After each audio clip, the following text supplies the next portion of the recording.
I will tell you, I cannot give a more emphatic elite for any match than what we just saw, Kenny Omega versus Rey Fenix.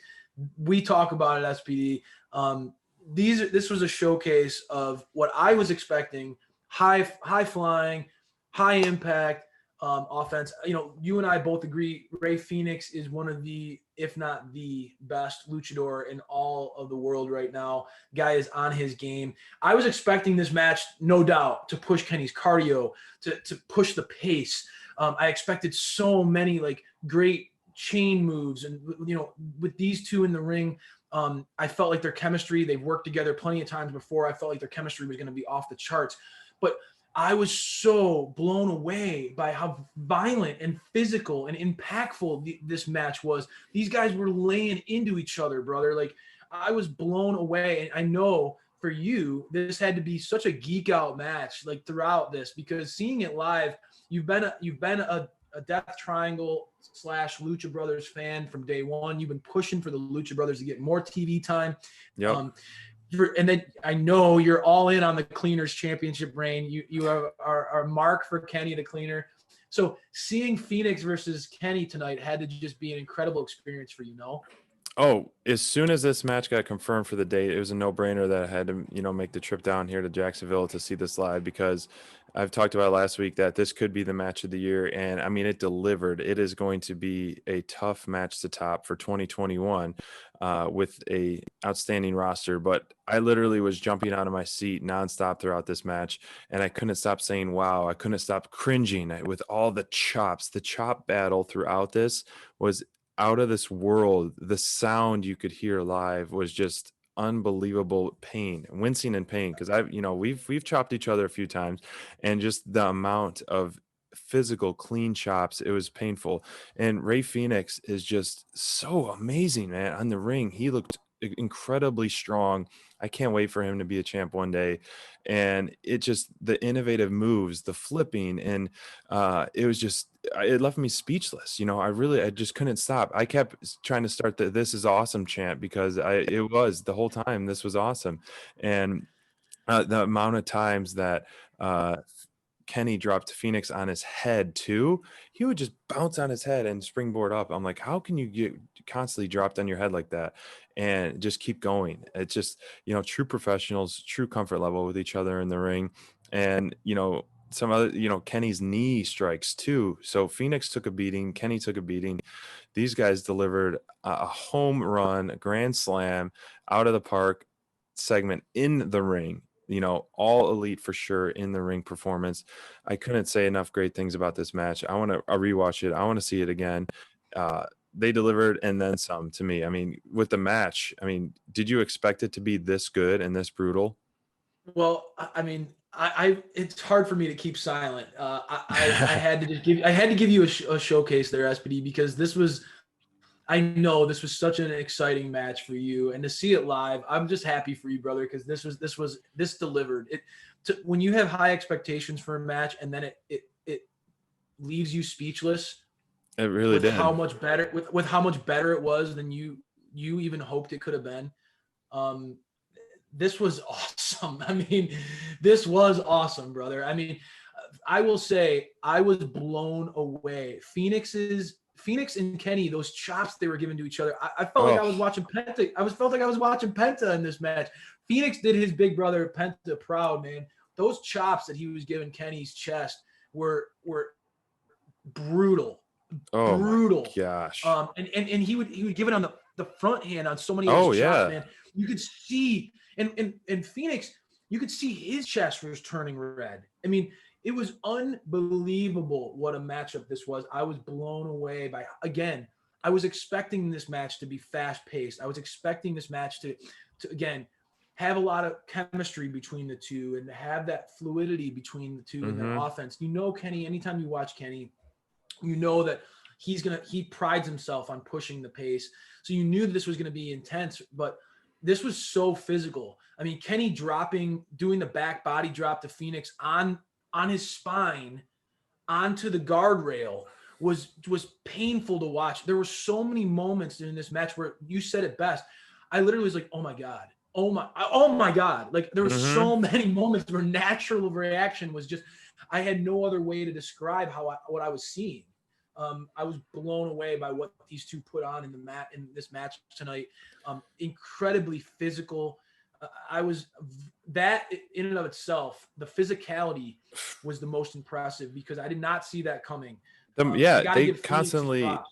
they constantly, those two guys show me something new every time they're in the ring.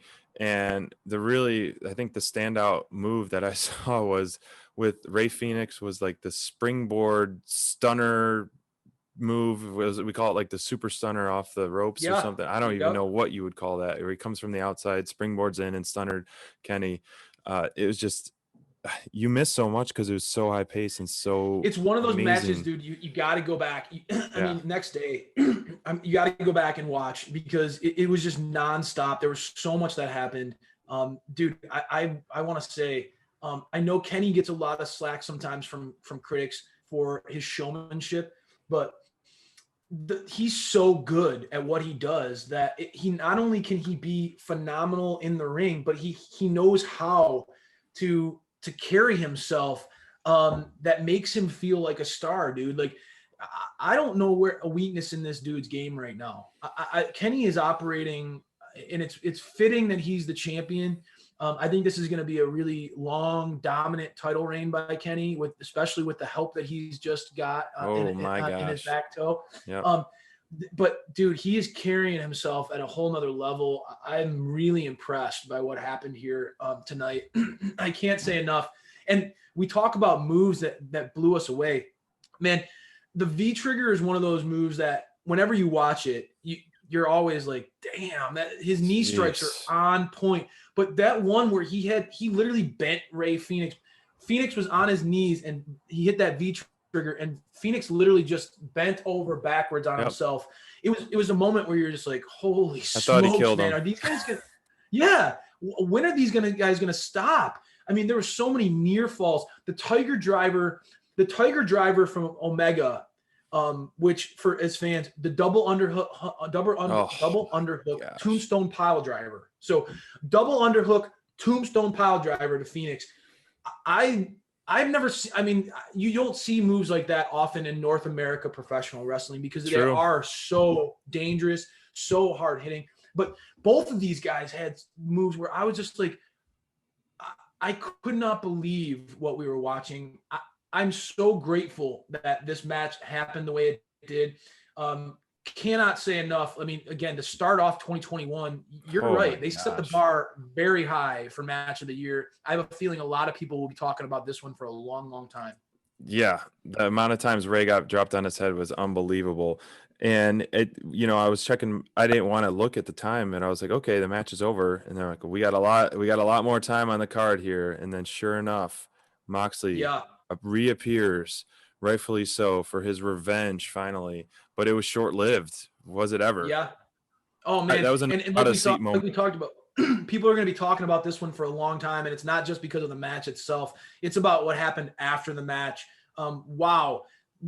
Moxley coming out, trying to get his revenge on Omega.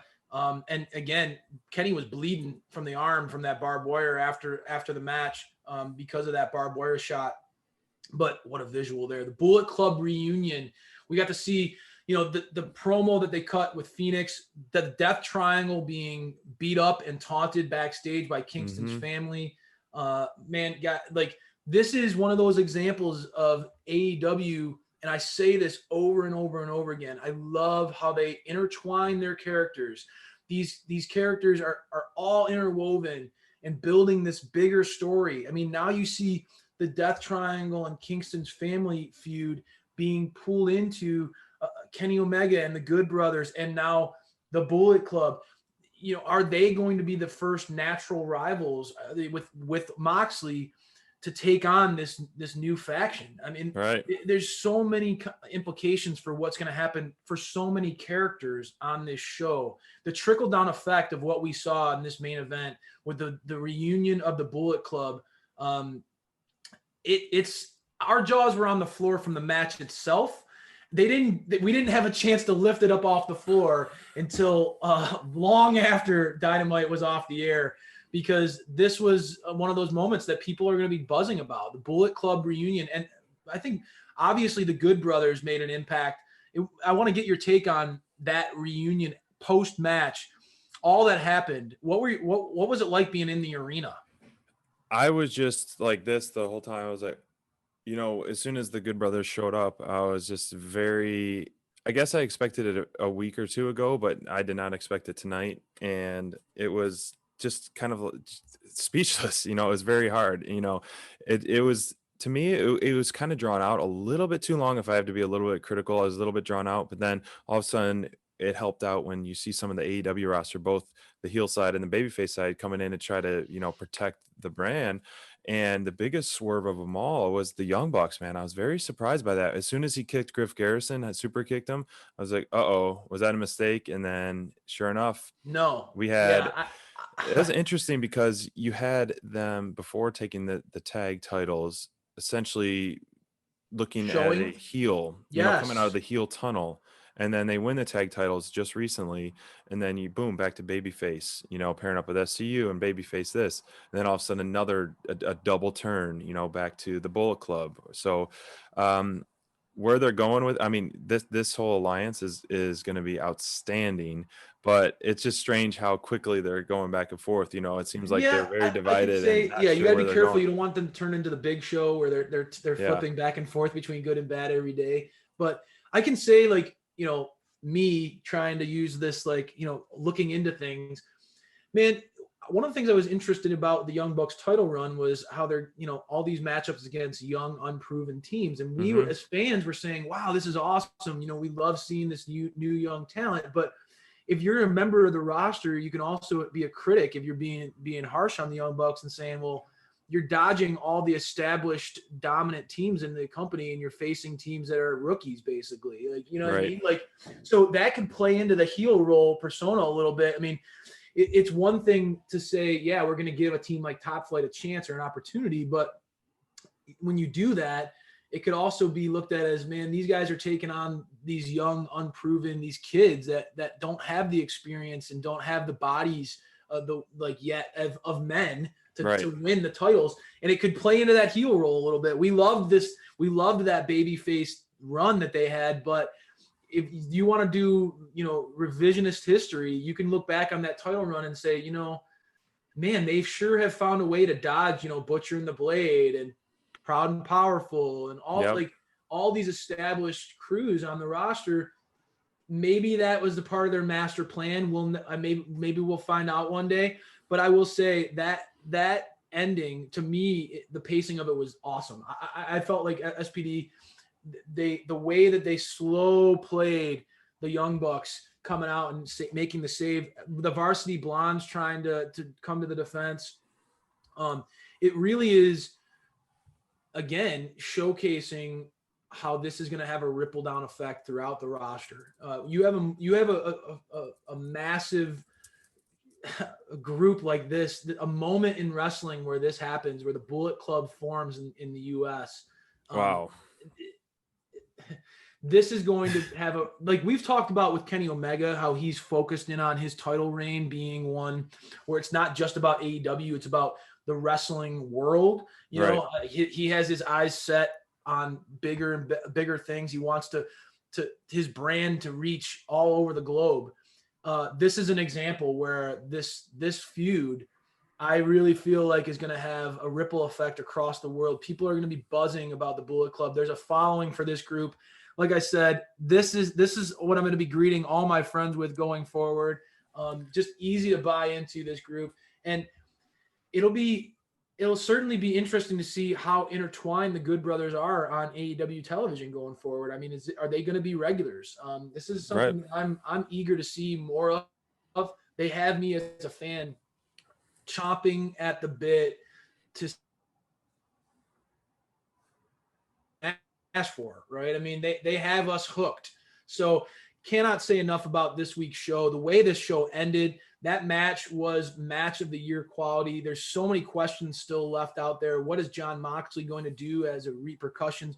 Trying to get his revenge. And then, I mean, there's This so Bullet much. Club segment was just speechless, and it was Bonds' biggest moment too of the night. You know, when he was Not a watching the shock. show. So we'll hear from Bonds real quick, and then we'll start closing out the show. Hey everybody, Bonds here with my biggest moment of the week, and if you watch Dynamite, it's clear what the biggest moment of the week was. Bullet Club is in AEW now, and the landscape of this company has changed forever. I can't believe what we saw at the end of the show, especially what we saw with the Young Bucks. I expected, once I saw Gallows and Anderson, I was like, oh man, Bullet Club is in AEW and this is a big deal. But when we saw Matt and Nick Jackson